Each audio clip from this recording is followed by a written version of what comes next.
Imagine going to a big city or to a large event like a convention. There's no way that you would forget to take your 3DS along with you. It's a prime opportunity to get some StreetPass tags that you'd never pass up. You'd take your 3DS anywhere just for a chance to see that glorious green glow.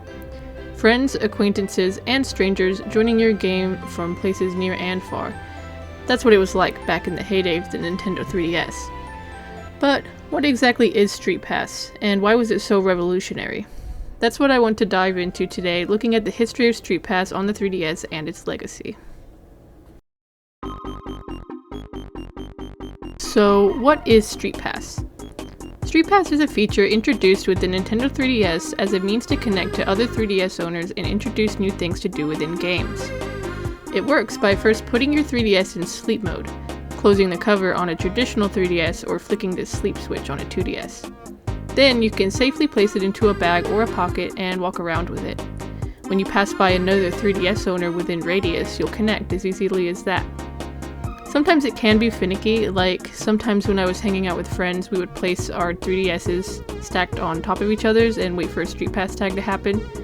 But sometimes you could get a StreetPass by someone just walking by your house or something if you were lucky. When it was successful, you'd get a green light and a notification, and other players would see the same.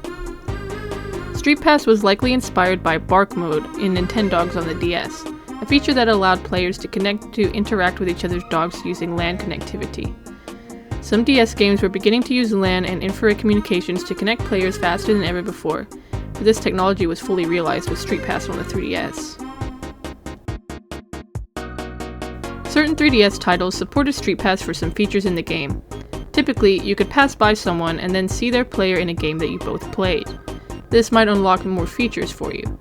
For example, in Fire Emblem Awakening, you could see other players on your map and the team that they set, and even battle against them as an AI.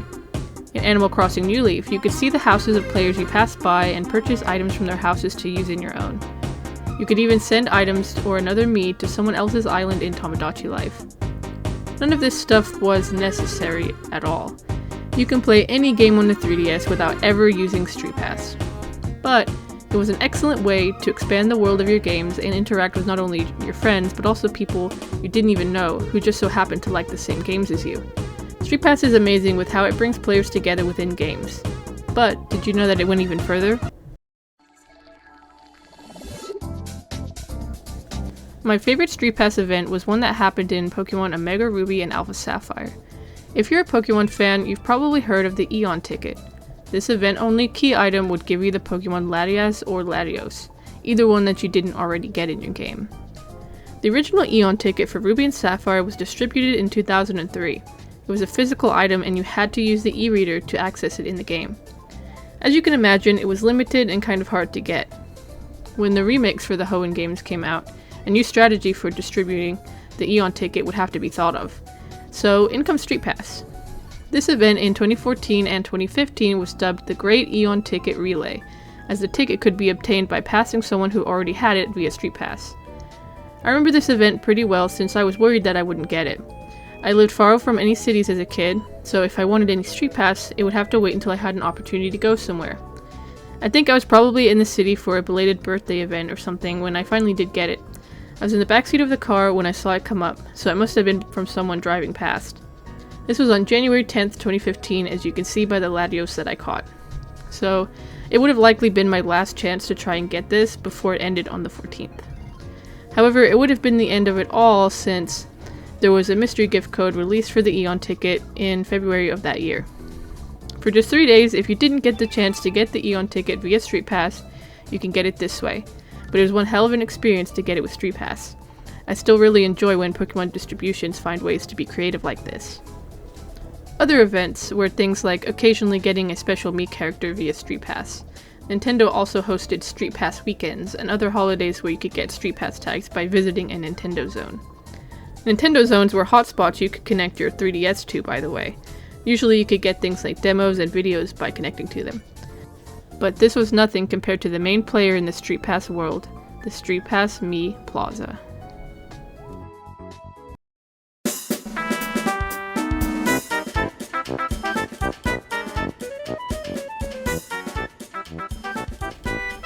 The StreetPass Mii Plaza was an application that came with every 3DS system. You could create a Mii to represent you, including your favorite color, whether you like cats or dogs better, your hobby, among other things, would be sent to everyone you pass by, and the StreetPass Plaza was where all the Miis would congregate. Kind of like the Mii Send feature from the Wii. When you pass a player, you'd meet them at the plaza gate. You could also pass the same person more than once. Each time you match with a player, it's called a tag, and more tags make Mii stronger in certain minigames, but I'll get to that later.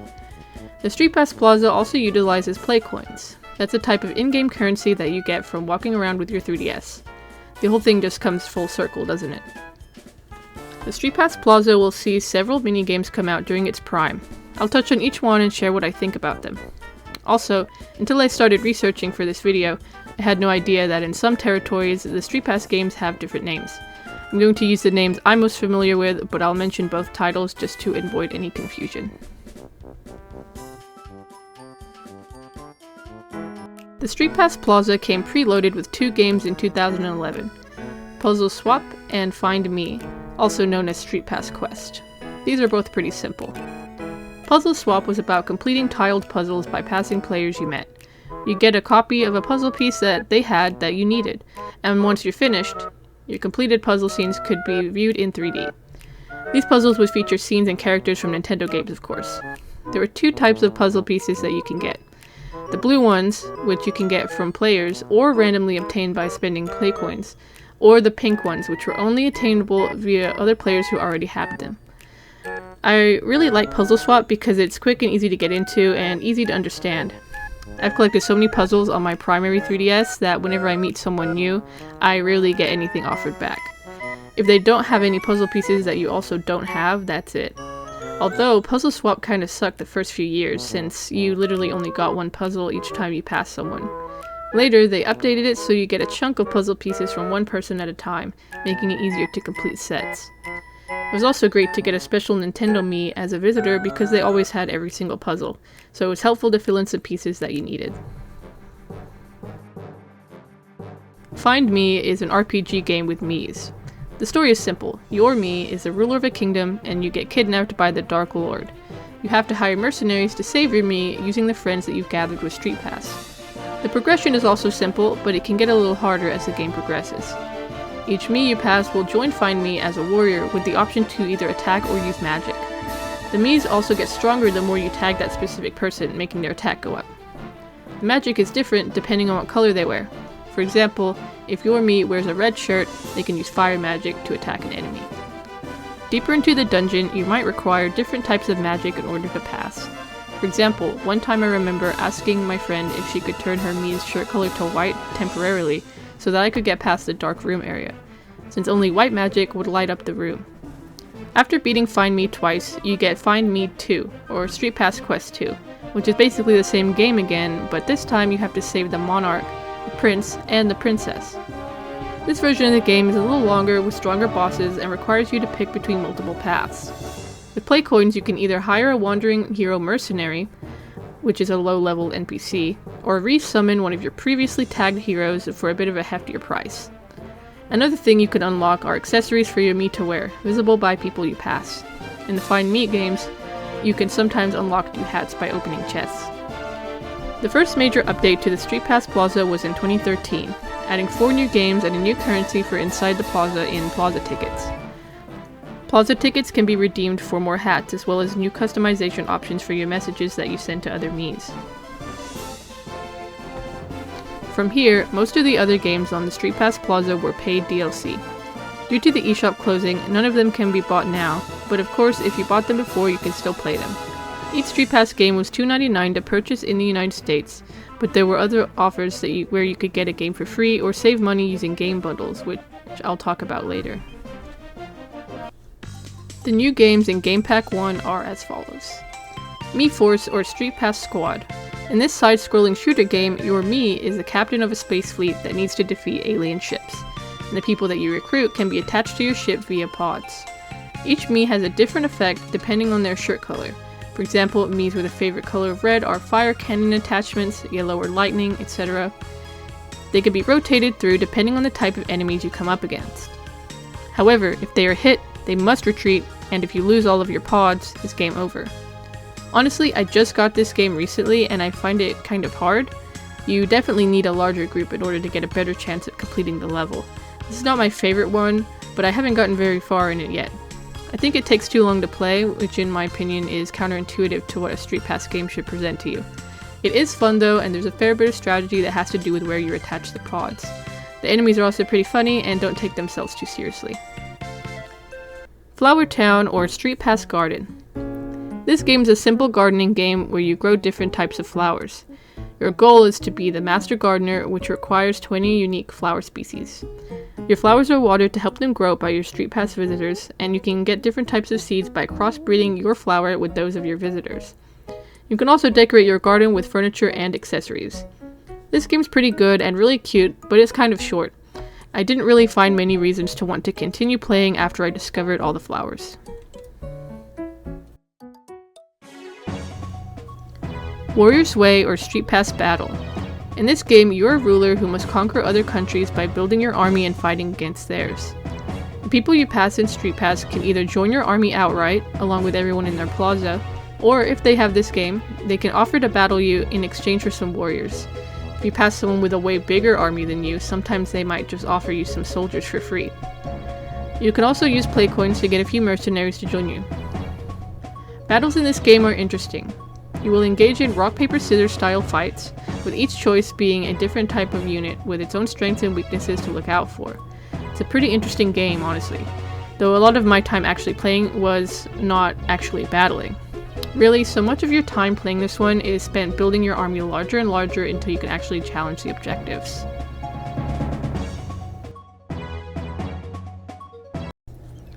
Monster Manor or StreetPass Mansion. Like the title suggests, you're in a haunted mansion trying to find your way around. Each StreetPass Mii you encounter in the mansion gives you a piece of a map, which you can use to find your way around. You can also find items and attack the ghosts as you go through. Defeating enemies powers up whatever weapon you have, and encountering more players helps you travel through the levels. Get enough map pieces from all your guests and find the stairs so you can move up to the next floor. You can also encounter other players who also own the game and team up with them. I really like this one even though I'm new to it. It's just fun and simple turn-based action. The next major StreetPass update would be in April of 2015. It added 2 new games, as well as a vault, which you can place games you don't want to be alerted about anymore. This update introduced StreetPass Premium. For a one-time fee of $4.99, you can unlock more features within the plaza, such as collecting people's birthdays, a StreetPass queue where you can put users you want to play with later. This means you can tag more than 10 players at a time. A way to filter the Miis you've tagged, a music player, and more. It's also easier to get plaza tickets to exchange for more outfits and such. You also get a badge on your character if you have Premium. For any StreetPass heads like me, sound off in the comments if you also bought Premium when it came out. So, the 2 new games were Ultimate Angler or StreetPass Fishing. Basically what it sounds like, a fishing game. The story is, you lost all your bait, so people you pass with StreetPass have to share their bait with you.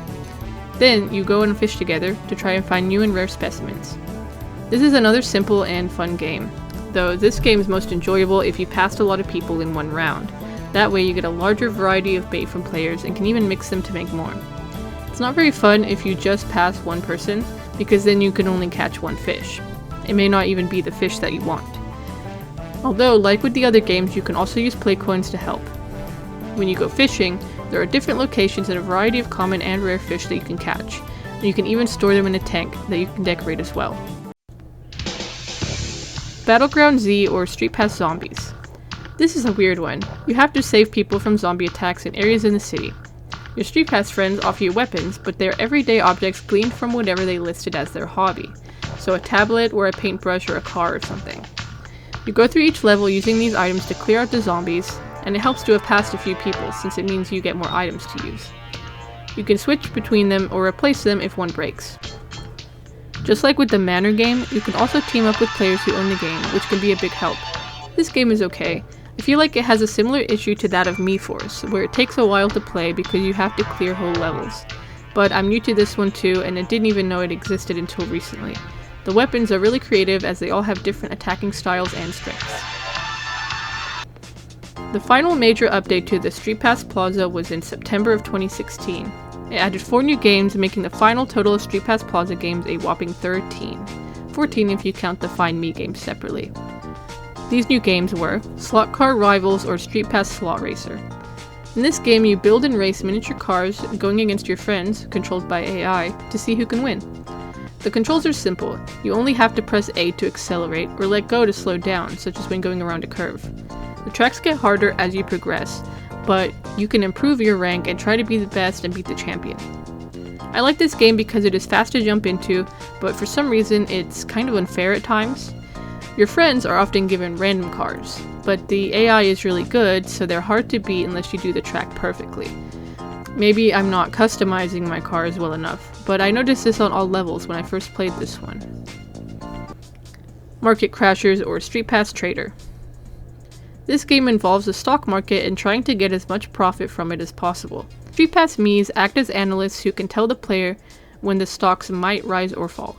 The gameplay is extremely fast-paced, and the stocks rise and fall. You must pay close attention to ensure that you don't come up with a loss.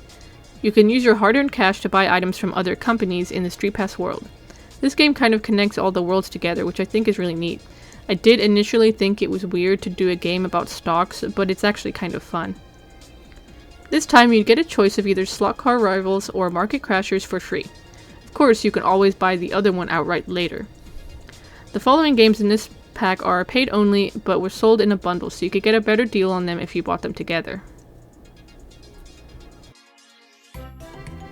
Feed Me or StreetPass Chef. This game's based in the same world as the Find Mii games.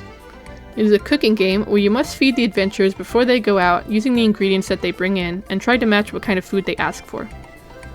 The recipes are fairly simple, but you can make them even better by adding extra correct ingredients. You can also use leftover ingredients to study up on some recipes after you're done for the day. It's another simple game, but I like it a lot. I like how this game expands the Find Mii universe.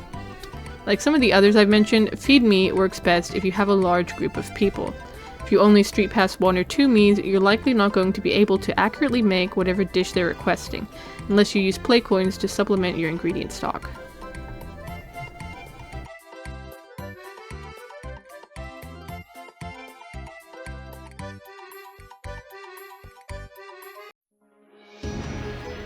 Mii Trek or StreetPass Explorers. This game revolves around you and your team of StreetPass adventurers traveling through a jungle to find treasure and animals. However, you can only move as far as whatever players you have with you. This game counts how many steps each player has walked with their 3DS system, which correlates to how far you can walk across the map. You make choices on where your team goes in search of treasure. Players will leave after they get tired, and if you're left alone, you must stop for the day and set up camp. I'm new to this one too, but I'm honestly not much of a fan. You really need a full party of StreetPass users to really enjoy this game. Either that or a few friends who walk a lot. You won't get far otherwise, which is really unfortunate. However, I can see the appeal since it is fun to find treasure and take photos of animals. Finally, Ninja Launcher or StreetPass Ninja. This is a comical game where your Mii gets launched out of a cannon to attack enemies. Your StreetPass Plaza goers must help you regain your clothes and your weapons once you get shot out. This is important because otherwise, you won't be able to attack and you will lose. Before getting shot out of the cannon, you must line your StreetPass guests up to follow the arc so you can collect the most items possible. This game's alright. I feel like it's not doing anything special, but it's good for what it is and it's extremely quick to play. That's it for the Plaza games. Personally, I think that 13 or 14 Plaza games is a few too many. I preferred when the StreetPass Plaza was faster to get through. Now it can take about an hour to play every single StreetPass game after getting a lot of tags. StreetPass games should be relatively short so you can use them as a simple time killer for a few minutes. Although this is why I utilize the vault. Most of these games I think are very charming, and so is the StreetPass Mii Plaza as a whole. I really miss getting new people on StreetPass and seeing them start to line up, hearing the music change as I got more, and filling out several states and countries on my map. So why did we stop doing this?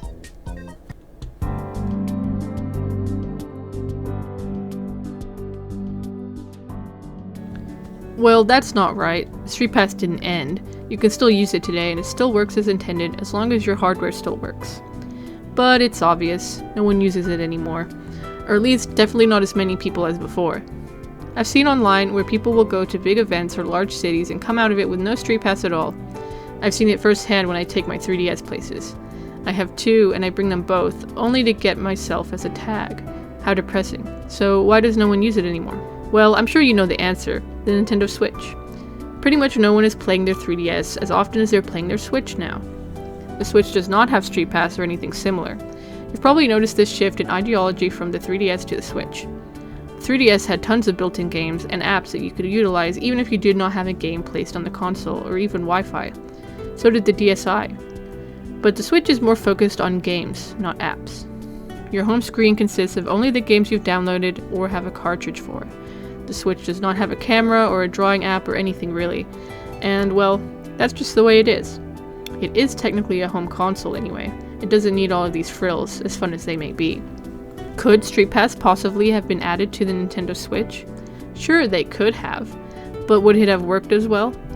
The very catalyst for StreetPass was the fact that the original 3DS was small enough to fit into your pocket or bag. Not just small enough, but natural to place there and take anywhere with you. The Switch is bulkier. Even the Switch Lite won't fit in most people's pockets comfortably. The 3DS XL barely did. I mean, can you place your entire Switch Lite in your pocket and walk around without feeling awkward? Probably not. It's just not as convenient. The sad truth is it's also not necessary.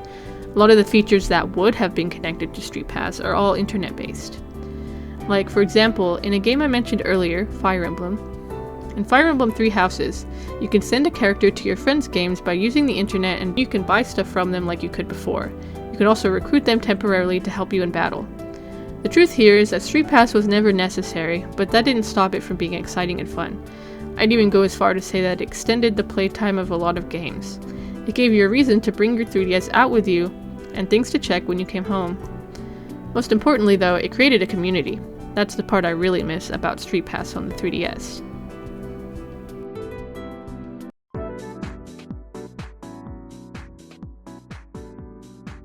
If you look online, you can definitely find dedicated StreetPass users to try to meet up with. But I'd also like to bring up something important that has been brewing lately in the 3DS scene. StreetPass Online.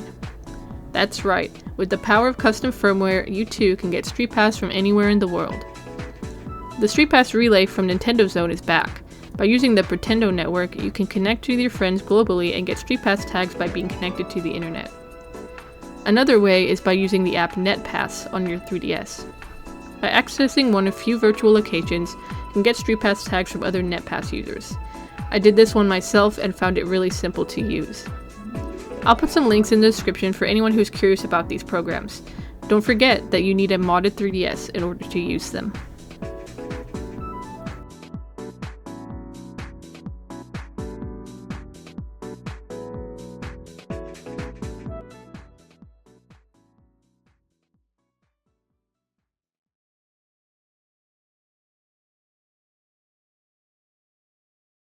Anyway, that's a wrap on this video. I've been a StreetPass user since I got my 3DS in 2013 and I still love it. Literally any time I left my house back in the day, I'd take my 3DS out, even if I was just going to the store or something equally as unexciting. But I still got StreetPass tags even at my school. I hope that I've inspired some of you with your interest in StreetPass, whether you used it before or if you're completely new to it. So here's a challenge for you if you watch to the end. Next time you go out to a large event, dust it off, charge it up, and take your 3DS with you and encourage your friends to do the same. I'm not expecting a huge resurgence in StreetPass because of this video, but wouldn't it be cool to see it a little?